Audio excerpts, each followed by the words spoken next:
bring the community together, and that's what Mack Ave is about, trying to uplift Detroit and the immediate community, and trying to, get people, to just, be involved with each other and do life together. So I would say that it's really nice, because it's you're not just coming into the neighborhood for a couple of hours then leaving. You're actually just, living here, and you get the opportunity to do things like that, where you have barbecues and you can invite people over and really say, I'm going through this with you, and I'm your neighbor, and I want to get to know you.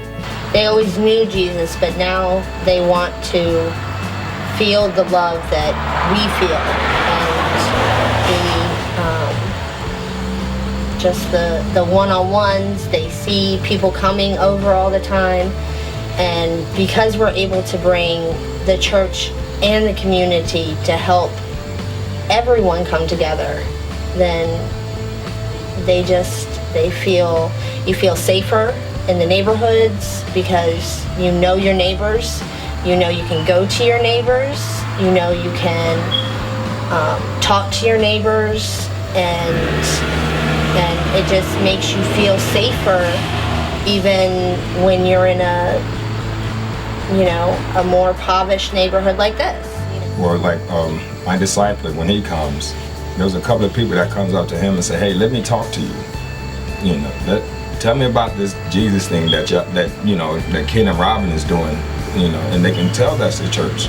So when the church people come by, they want to come and talk to them, and try to figure out, can we get a part of this? How do we do that?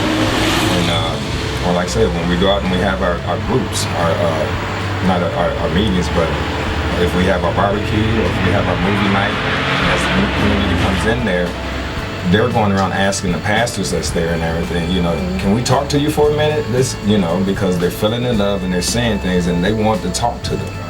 When they see people from the church walking, they speak and they're asking questions, and they want to be involved as well as us. So they're seeing the change that the church has been bringing into the community. They know who we are, because we are constantly out here now, and they're like, I talked to you about that church before. Yeah, why don't you come in, or let me step out? Like, it's not a behind closed doors thing anymore. It's I know that you're part of our community and wanting to help that. I'm going to be ready to do that soon. So we were walking down the street the other day, and this woman stopped us. She's like, "Do you guys go to that church?"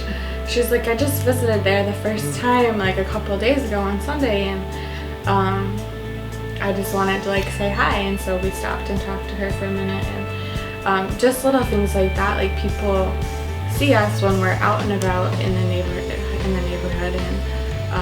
and just because Mack Ave does all these things that engage your neighbors, it really just brings the community together, and it really makes a presence. There's probably more than one church on every block in Detroit. There are churches everywhere, and it really says something when people know about Mack Ave, just from interactions with people, not from signs or a building or location, but just from relationships. And we can bring people on a block together and help them to meet one another too, who may have not known each other previously because they were so kind of focused on being internal and not wanting to get to know their neighbors. An outage in our community is godly men, and the ones that take time to pour into and to disciple their children, and to love their wives, and to do that obviously in front of kids, not just in their own home but outwardly. And I think that is a huge strong point of our church, because the norm is to sacrificially love your family, and as a husband and as a father, and I really see that strongly and that's one of the more encouraging things that I see regularly, and know and am excited about, because it's not I've always felt that about Nate, but it's not just Nate that is doing that, so we're not even the exception.